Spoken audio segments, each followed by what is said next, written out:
It was nearly 3 decades ago that Mario Puzo captured the public imagination with the publication of The Godfather. It remains one of the top-selling novels in publishing history.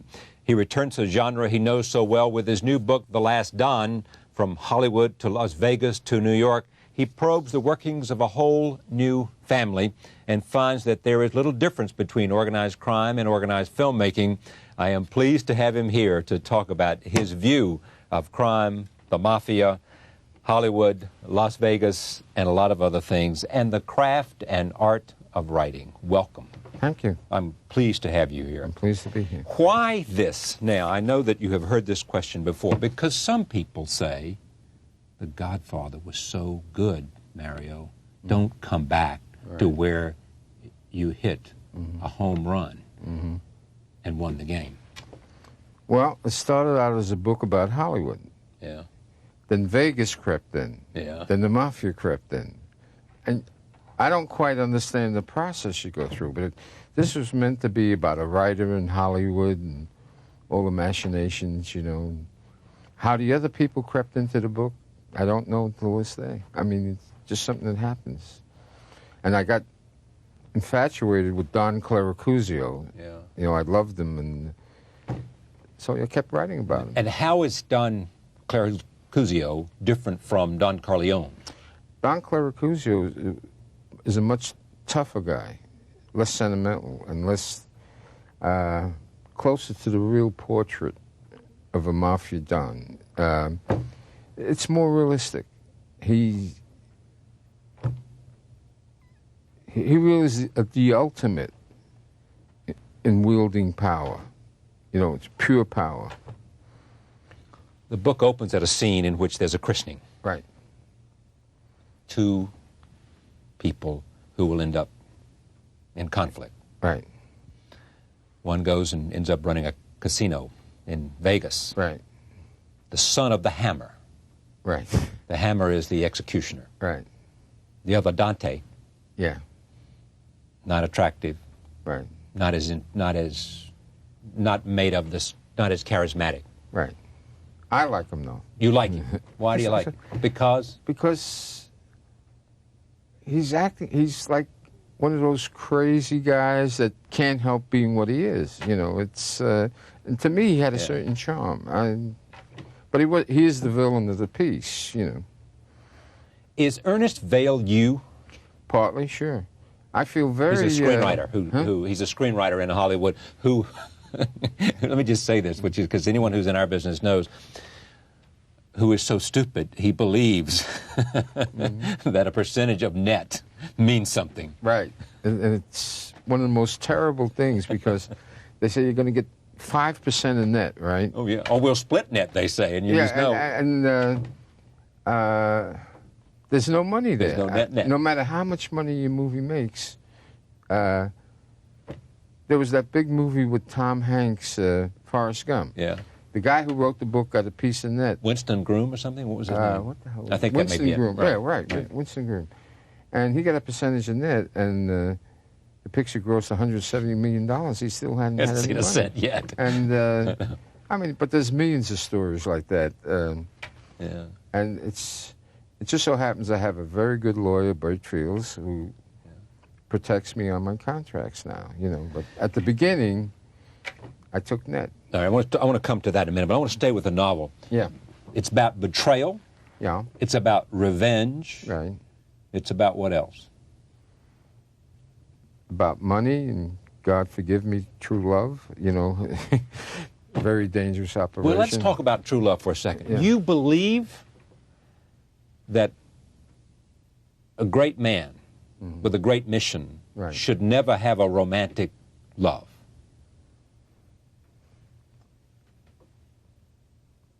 He should have it if he keeps it in its place. That's supposed to be funny. You know, because the true thing is you can never keep it in its place. Yeah. I mean, history has proven that true love is dangerous to ambitious men. Takes your eyes off the ball. Right. Makes you do foolish things. Right. It makes you merciful. It makes you merciful. Right. Well, and the romantic among us would say, but it makes life so much Oh, sure. more satisfying. For a while.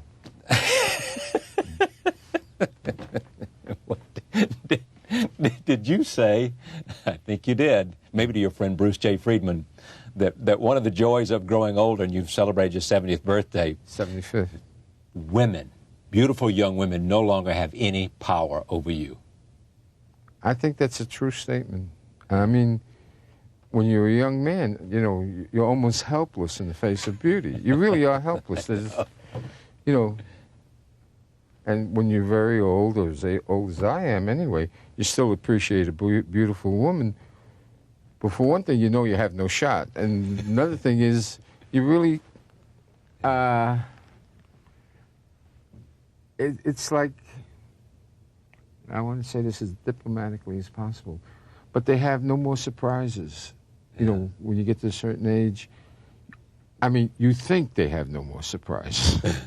I get, there's been many an old guy, Yeah. who knows? Yeah.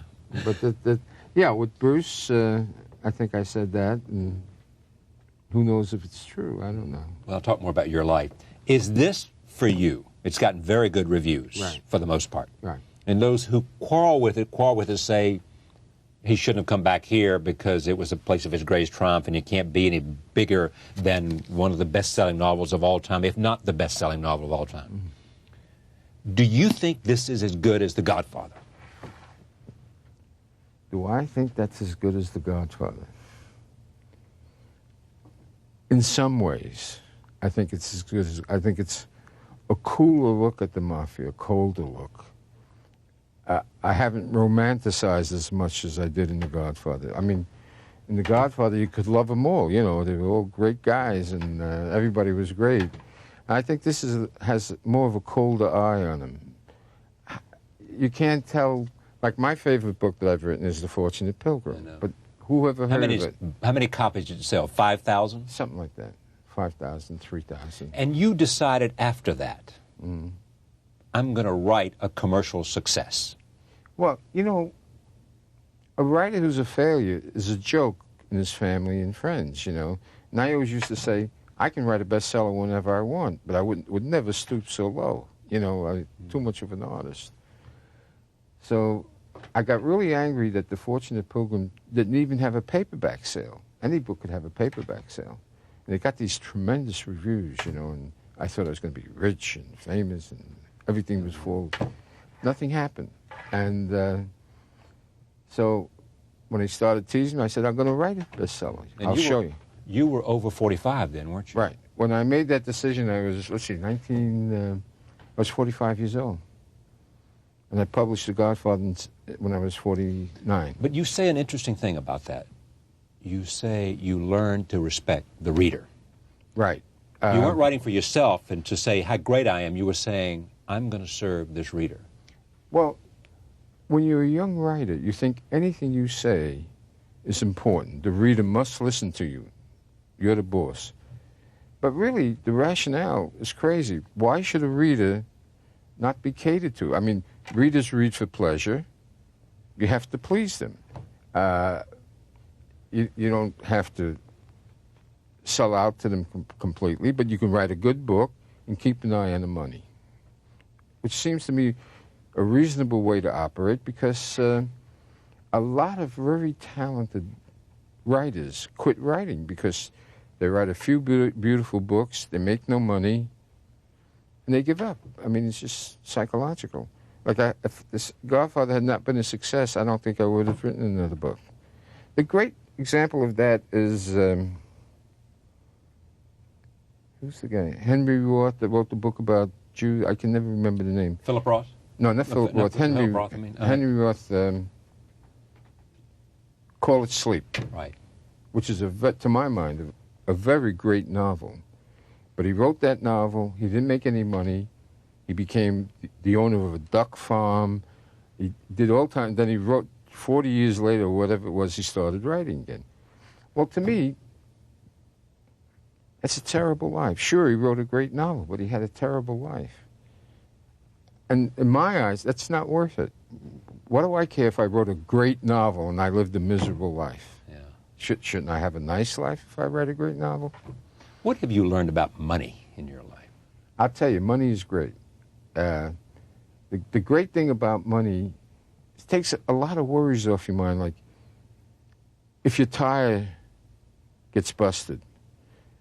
Before I wrote The Godfather, that was a tremendous calamity. The cost of a tire was something you had to lay awake at night saying, how am I going to pay for these tires?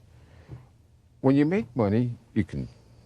Well, I'll tell you a funny story. Right after I made all this money, the week after my wife went shopping, and she brought me back. She says, there was a blue and orange dress, and I liked the orange one better, so I bought the orange. And I had to tell her, you can buy both.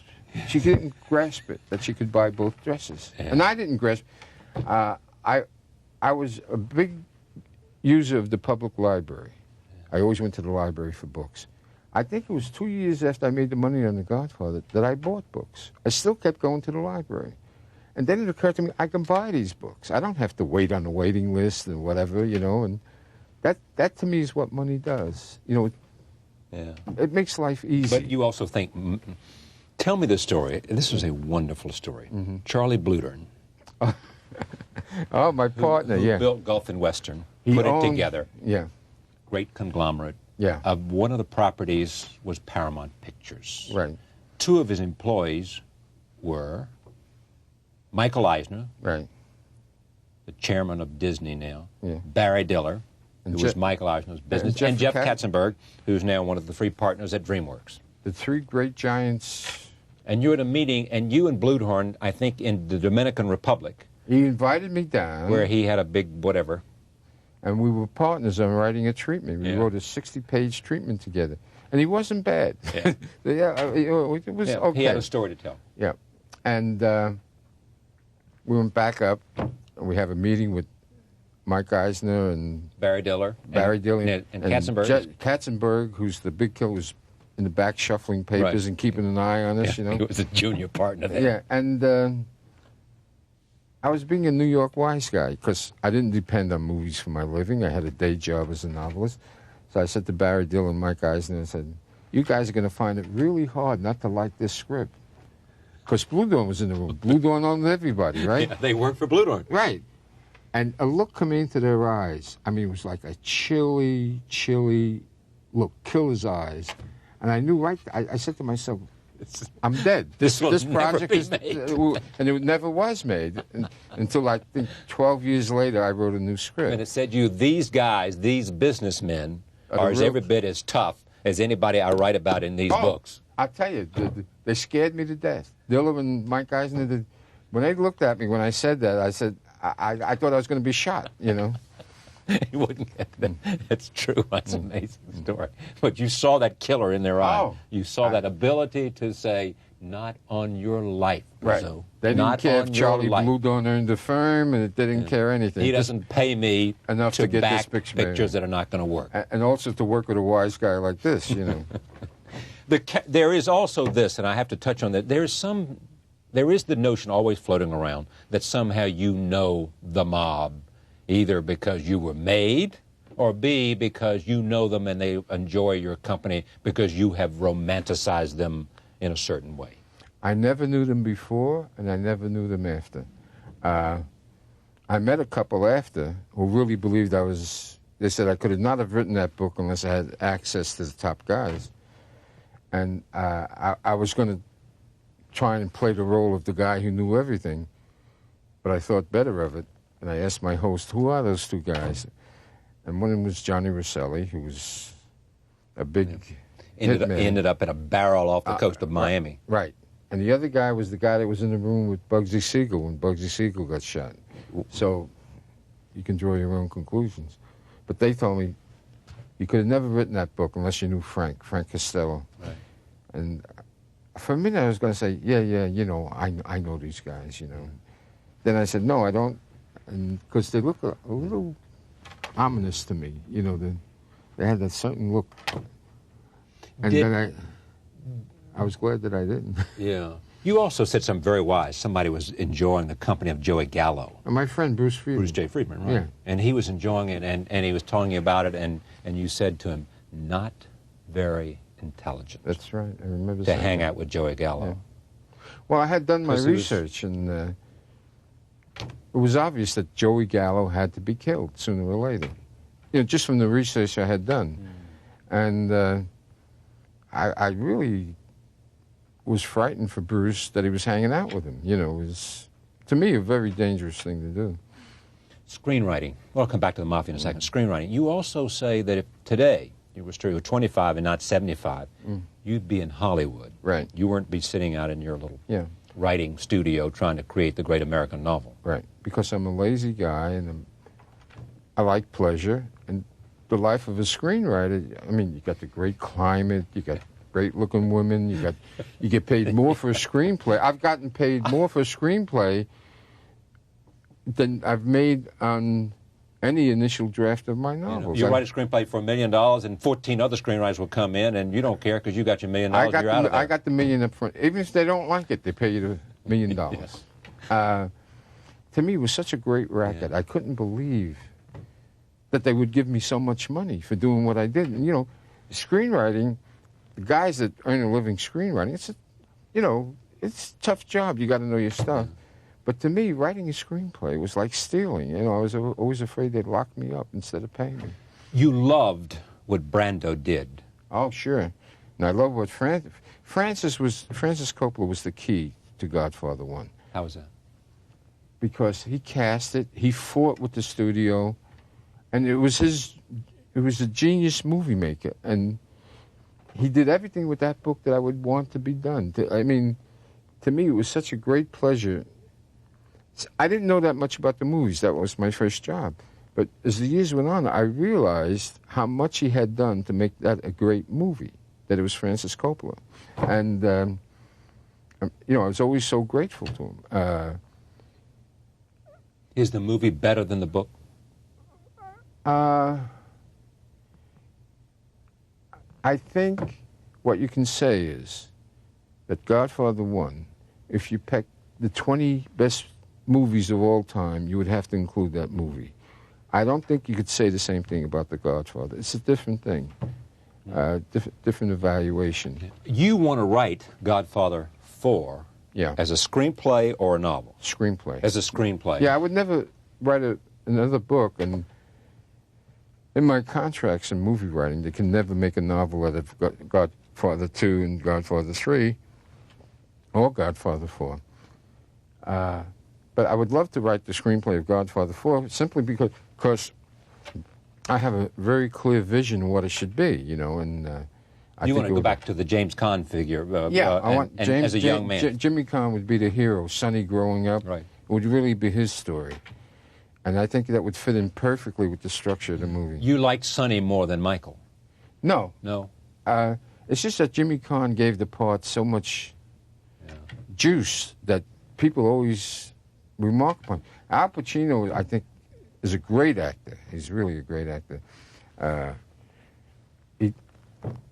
In Godfather 3, which was much less than the other pictures, I think, Al gave a stunning, stunning performance at the end when his daughter gets killed. He gives you like some breathtaking moments, you know, just really great acting. How are you able to make a mafia seem real? Why is it that your gift is to make people believe that you really know what you're talking about? That's what a writer does. That's what a novelist does. I think of myself more in terms of being a novelist than a writer. It's a special craft. Storytelling? Or? Yeah, storytelling. And it includes everything. You know, it's like a whole separate world. You build a world, and, you know, you live in it for a while.